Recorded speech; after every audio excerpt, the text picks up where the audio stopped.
મિશ્ર ઋતુના કારણે શિયાળુ પાક પકવતા ખેડૂતોની ચિંતામાં વધારો થયો। દેવભૂમિ દ્વારકા જિલ્લામાં શિયાળાની ઠંડી ન પડવાના કારણે જીરાના વાવેતર કરતા ખેડૂતો ચિંતામાં મુકાયા છે। ચોમાસુ પાક નિષ્ફળ ગયા બાદ હવે રવિ પાકમાં પણ કુદરત સાથ નથી આપી રહી। ખેડૂતો જણાવી રહ્યા છે કે ચોમાસુ સિઝન દરમિયાન ભારેથી અતિભારે વરસાદના કારણે મગફળી સહિતના પાકને વ્યાપક નુકસાન થયું છે। हाल शियाळु पाकનું વાવેતર કરવાની તૈયારી કરી લીધી છે, પરંતુ વાતાવરણ અનુકૂળ ન હોવાના કારણે ખાસ કરીને જીરુના પાકનું વાવેતર થઈ શકે તેમ નથી, જેથી કરીને ચણા, ધાણા સહિતના પાકનું વાવેતર કરવું પડે તેવી સ્થિતિનું નિર્માણ થયું છે। ઠંડીનું પ્રમાણ નહીં વધે તો દ્વારકા જિલ્લામાં જીરુનું વાવેતર ઘટી શકે તેવી શક્યતાઓ હાલ વર્તાઈ રહી છે। શિયાળાની ઋતુમાં અમારે ચણા, ધાણા એવું બધું વાવવું છે, જીરું વાવવું છે, પણ જીરુમાં અત્યારે એગ્રો વાળા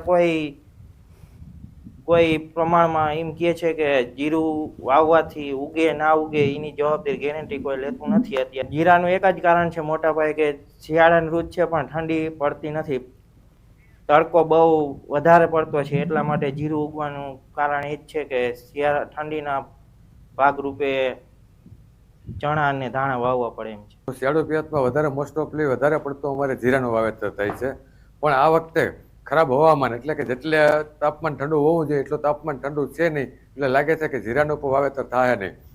એગ્રોવાળા પાસે જાય તો એગ્રોવાળા આપણે એવું જ કહે છે કે ભાઈ હજી વાતાવરણ માફક નથી આવ્યું, જોવાનું વાવેતર કરશો તો ઉગાવો કાયદેસર થાય નહીં। ચોમાસું પાક તો હાવ ફેલ જ ગયો તો, વરસાદ વધારે થઈ ગયો તો બકાલાનો માંડવીનો પાક બગડી ગયો છે।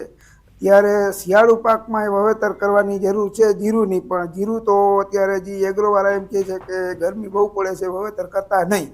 તો અત્યારે અમે ધાણા અને ચણાનું વાવેતર કરીએ છીએ, એવી ગણત કરીએ છીએ કે એ કરીએ, બાકી જીરું વાવવાની એમને એગ્રોવાળાની સલાહ લીધી, એ પણ ના પાડે છે।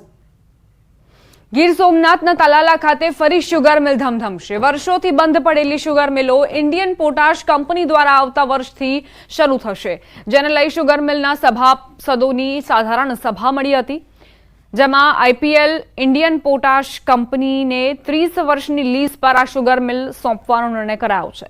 એટલે કે આવનારા 30 વર્ષ સુધી આઈપીએલ કંપની આ મિલ ચલાવશે।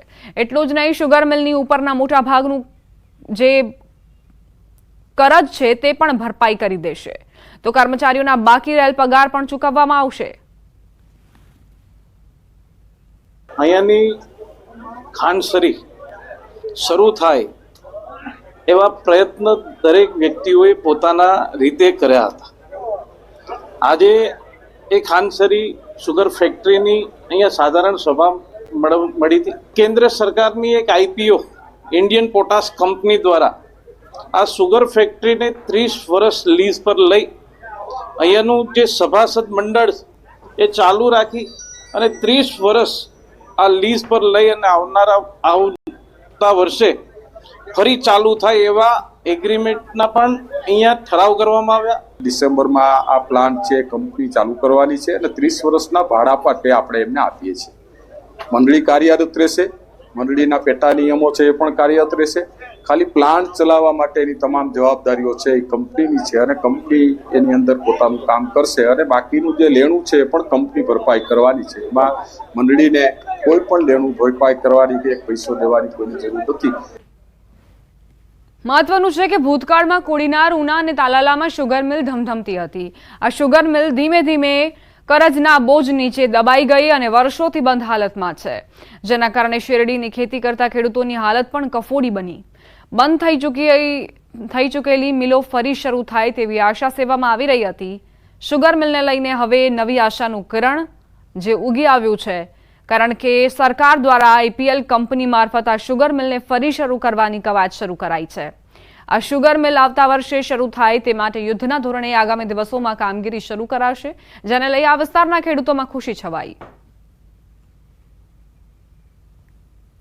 શુગર ફેક્ટરી ચાલુ કરવા માટે બેંકનો પણ સપોર્ટ લીધો છે।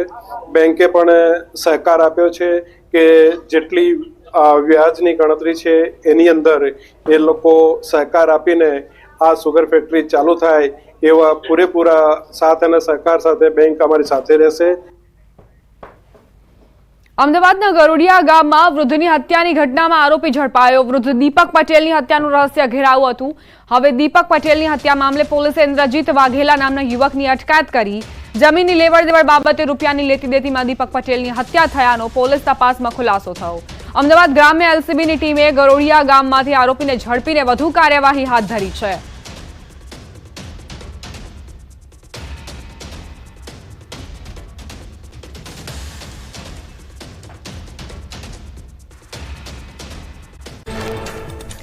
વડોદરાના વાઘોડિયા પાલિકાની ઘોર બેદરકારી. રોડ વચ્ચે ખોદેલા ખાડામાં બાઇક ચાલક ખાબક્યું. પાલિકાએ રોડ વચ્ચે ખાડો ખોદીને બેરિકેડ નહીં મૂકતા બની દુર્ઘટના.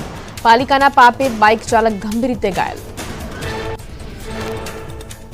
ઉત્તર ગુજરાતના અનેક જિલ્લાઓમાં અનુભવાયો ભૂકંપનો આંચકો. રિક્ટર સ્કેલ પર 4.2ની તીવ્રતા નોંધાઈ. રાત્રે 10:15 આવ્યો આંચકો. મહેસાણાના ધીણોજ અને ચાણસ્માના સેવાળા ગામ નજીક ભૂકંપનું કેન્દ્રબિંદુ નોંધાયું. સિસ્મોલોજી વિભાગના વૈજ્ઞાનિકનું નિવેદન. કહ્યું, હજુ પણ ભૂકંપના નાના આંચકા આવવાની સંભાવના. ભૂકંપથી ડરવાની જરૂર નહીં, સાવધાનીની જરૂર. ગુજરાત ભૂકંપ મામલે 3 અલગ અલગ ભાગમાં વહેંચાયું. ખ્યાતિકાંડ મામલે તપાસ તેજ. વસ્ત્રાપુર પોલીસે આરોપી ડોક્ટરને સાથે રાખી હોસ્પિટલમાંથી ફાઇલો કરી છે. આજે ફરી ડોક્ટરને હોસ્પિટલે લઈ જવાશે. મહેસાણાના બોરીસણા ગામમાં 2 લોકોના મોત મામલે આરોગ્ય અધિકારીનું નિવેદન સામે આવ્યું. મોટાભાગના કેમ્પ રવિવારે થતા હતા. ખ્યાતિ હોસ્પિટલના કાર્ડિયોલોજિસ્ટ કડીની ભાગ્યોદય હોસ્પિટલમાં પણ સેવા આપતા હતા. મહેસાણામાં PMJAY યોજનામાં કૌભાંડ મામલે ડોક્ટર મહેશ કાપડિયાએ જણાવ્યું કે કેશલેસ સારવાર હોવા છતાં કેટલીક હોસ્પિટલ દર્દીઓ પાસેથી પૈસા લઈ લે છે. શંકુસ હોસ્પિટલમાં ખેડાના એક લાભાર્થી કે જે કેન્સરના દર્દી છે તેમના પૈસા ચૂકવ્યા નથી. ખ્યાતિ હોસ્પિટલના મૃતક દર્દીના પોસ્ટમોર્ટમ કરાયા. અમદાવાદની સિવિલ હોસ્પિટલમાં પેનલ રિપોર્ટ સાથે વિડીયોગ્રાફી પણ કરાઈ. PM રિપોર્ટ બાદ મૃતદેહોને પરિવારને સોંપાયા. રિપોર્ટ તૈયાર થયા બાદ આરોગ્ય વિભાગની તપાસ સમિતિને સોંપશે. અમદાવાદમાં ખ્યાતિ હોસ્પિટલમાં દર્દીઓના મોત મામલે વસ્ત્રાપુર પોલીસે તપાસ તેજ કરી. રિમાન્ડ પર રહેલા આરોપી ડોક્ટર પ્રશાંતને પોલીસ હોસ્પિટલ લઈ ગઈ. ફાઇલો કબજે કરી આરોપીને ફરી હોસ્પિટલ લઈ જવાશે. વડોદરાની અંજના હોસ્પિટલ પર અન્ય એક દર્દીએ લગાવ્યા આરોપ. દર્દીના લીવરની સારવાર માટે 70,000નો ખર્ચ કહીને 1,10,000 રૂપિયા પડાવ્યા. વાઘોડિયાના વિનોદભાઈ સોલંકીને કર્યા હતા દાખલ. અંજના હોસ્પિટલમાં દર્દીનું મૃત્યુ થયા છતાં સ્વજનોને અંધારામાં રાખ્યાનો આરોપ. દર્દીના મોત છતાં 2 દિવસ બાદ પરિવારને કરી હતી જાણ. ભોગ બનનાર દર્દીના પરિજને ન્યૂઝ 18 સમક્ષ ઠાલવી વ્યથા. વડોદરાની અંજના હોસ્પિટલના સંચાલકે ગોળ ગોળ જવાબ આપી લૂલો બચાવ કર્યો. વાઘોડિયાના દર્દીના મૃત્યુ અને ડોક્ટર મલ્લિકા ખન્નાના વાયરલ વિડીયો મામલે આપ્યું નિવેદન. મલ્લિકા ખન્નાના વાયરલ વિડીયોની વાતને રદ્યો આપ્યો. પ્રધાનમંત્રી મોદી આજથી વિદેશ પ્રવાસે 3 દેશોના પ્રવાસ કરશે. PM મોદી નાઇજીરિયા, ગુયાન અને બ્રાઝિલની કરશે મુલાકાત. બ્રાઝિલમાં યોજાનારી 19મી G20 શિખર સંમેલનમાં હાજરી આપશે પ્રધાનમંત્રી મોદી. કેન્દ્રીય ગૃહમંત્રી અમિત શાહે સુરક્ષા એજન્સીઓને આપ્યા અભિનંદન. ગુજરાતમાં નશીલા દ્રવ્યોની દાણચોરી કરતી આંતરરાષ્ટ્રીય કાર્ટેલનો પર્દાફાશ. પ્રતિબંધિત મેથામ્ફેટામાઇનનો જથ્થો ઝડપાયો હતો. કહ્યું, ડ્રગ રેકેટ સામે મોદી સરકાર સતત ચલાવતી રહેશે ઓપરેશન. મહારાષ્ટ્રમાં ચૂંટણીના માહોલ વચ્ચે ચેકિંગનો દોર યથાવત. હિંગોલીમાં કેન્દ્રીય ગૃહમંત્રી અમિત શાહના હેલિકોપ્ટરમાં ECના અધિકારીઓએ કર્યું ચેકિંગ. ગૃહમંત્રી અમિત શાહે ટ્વીટ કરીને કહ્યું, ભાજપ નિષ્પક્ષ અને સ્વસ્થ ચૂંટણીમાં રાખે છે વિશ્વાસ. ECમાં તમામ નિયમોનું પાલન કરે છે ભાજપ. મહારાષ્ટ્ર વિધાનસભા ચૂંટણી લઈને પ્રચાર કરવા આજે મુખ્યમંત્રી ભૂપેન્દ્ર પટેલ મુંબઈના પ્રવાસે. આજે એક દિવસમાં 4 જનસભાને સંબોધન કરશે મુખ્યમંત્રી. મહાડા ગ્રાઉન્ડ, પોલીસ હોકી ગ્રાઉન્ડમાં કરશે ચૂંટણી સભા. મુખ્યમંત્રી બાંદ્રા કુર્લા ભારત ડાયમંડ વુડ્સની બેઠકમાં પણ આપશે હાજરી. Gems and jewellery council of ઇન્ડિયાના સભ્યો સાથે CM કરશે સંવાદ. તો જોગેશ્વરી વેસના ગુજરાત ભવનમાં 140થી વધુ ગુજરાતી પ્રતિનિધિઓ સાથે કરશે મુલાકાત. મુંબઈના દહીસર વિધાનસભામાં ગુજરાતી બિઝનેસ કમ્યુનિટી સાથે ચાય પે ચર્ચામાં સહભાગી થશે મુખ્યમંત્રી.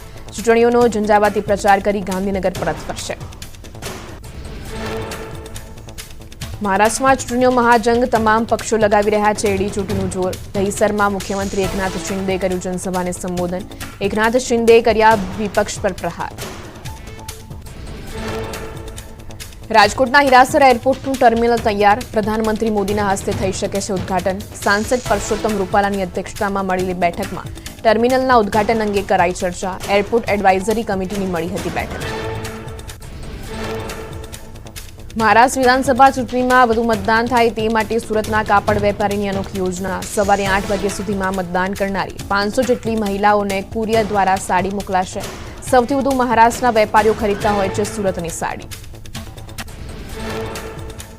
નવસારીના વાસંદાના એક કાર્યક્રમમાં ભાજપ અને કોંગ્રેસના નેતા એક મંચ પર દેખાયા. લોકસભા દંડક અને વલસાડના સાંસદ ધવલ પટેલની સાથે વાસંદાના ધારાસભ્ય અનંત પટેલ દેખાયા. રાજકીય વિરોધ વચ્ચે હસતા મોઢે બંને નેતાઓ આદિવાસી નૃત્ય પર ઝૂમ્યા. અમદાવાદના ગરોડિયામાં વૃદ્ધાની હત્યાનો આરોપી દબોચાયો. જમીનની લેવડ-દેવડ બાબતે રૂપિયાની લેતી દેતીમાં હત્યા કર્યાનો ખુલાસો. અમદાવાદ ગ્રામ્ય એલસીબીની ટીમે ગરોડિયા ગામમાંથી આરોપીને ઝડપીને વધુ તપાસ હાથ ધરી. અમદાવાદના ચાંદખેડામાં વિડીયો વાયરલ કરવાની અદાવતમાં હત્યા. ક્રાઇમ બ્રાન્ચે 8 આરોપીને ઝડપ્યા. મહિલાઓ પર થયેલી કોમેન્ટનો વિડીયો વાયરલ થયા બાદ એક જ સમાજના 2 જૂથ વચ્ચે અદાવત થઈ હતી. વલસાડમાં યુવતીના શંકાસ્પદ મૃતદેહ મળવા મામલે થયો ગટસોટ. દુષ્કર્મ બાદ યુવતીની હત્યા કરાઈ હોવાનો ખુલાસો. પોલીસે અજાણ્યા શખ્સ વિરુદ્ધ દુષ્કર્મ અને હત્યાનો ગુનો દાખલ કર્યો.